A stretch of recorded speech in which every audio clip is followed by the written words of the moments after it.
Hi everybody, Brian Brooks here from the Idaho Wildlife Federation. Welcome back to the Weekly Legislative Recap, where we talk about everything that moved through the legislature this past week that has to deal with fish, wildlife, hunting, fishing, public lands, and access. And I try to talk to you about it as fast as possible so that you can get to enjoying your weekend. And we got a long weekend here, hopefully for you guys with President's Weekend.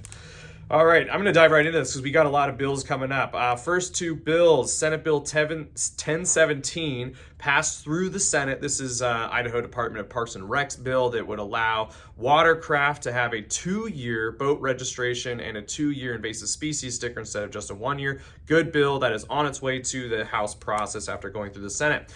Senate Bill 1021.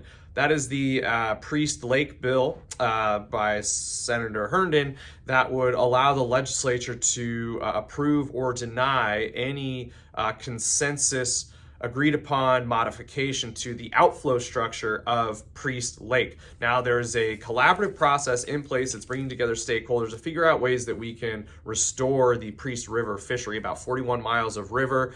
And this bill would sort of preempt that process and say, whatever you guys come up with, you now have to get approval from the entire legislature. We think that's a bit of an overreach, especially if the locals can figure this thing out. And we do not support that bill, but unfortunately it passed through the Senate floor this weekend and is headed to the House side for that process, and it could be introduced to House committee as early as Monday. So we'll keep you abridged of that. We are testifying against it, just so folks know. Next on the docket, we have Senate Bill 1084. This is being introduced from or by a representative of Bear World, which is a facility in eastern Idaho. Most of us are probably familiar with it. They have a lot of captive animals that people can come see, kind of like a zoo experience. And they are, this bill would remove some language that would get rid of some oversight. And at first we thought it was rather benign, but there may be implications with allowing animals to come in that are disease vectors that could impact wildlife, animals that could be carrying chronic wasting disease. And so we have to actually look into this a little bit further. There is significant concern from wildlife officials regarding this bill. It's only been printed. It hasn't been given an introduction yet, but we'll be looking into that one and keeping you everybody updated on its process. Two trapping bills were printed this week, House Bill 143 and House Bill 144.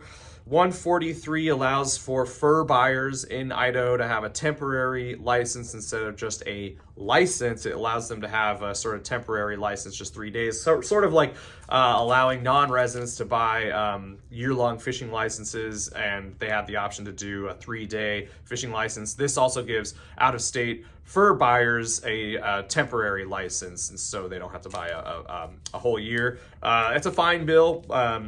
And 143 or 144, I should say, allows trappers to have a lifetime license, much like you can buy a lifetime hunting or fishing license. That is also a good bill, and we will be supporting. Those were just printed, not introduced officially. And lastly, we have House Bill 156, which is a rather benign bill. It just adds rattlesnakes to the predatory wildlife list, along with birds like starlings and coyotes. It's pretty benign. We'll just be watching that one. It's just printed. And that is it. I hope you all have a good weekend. You're getting out and enjoying some fun. Thanks.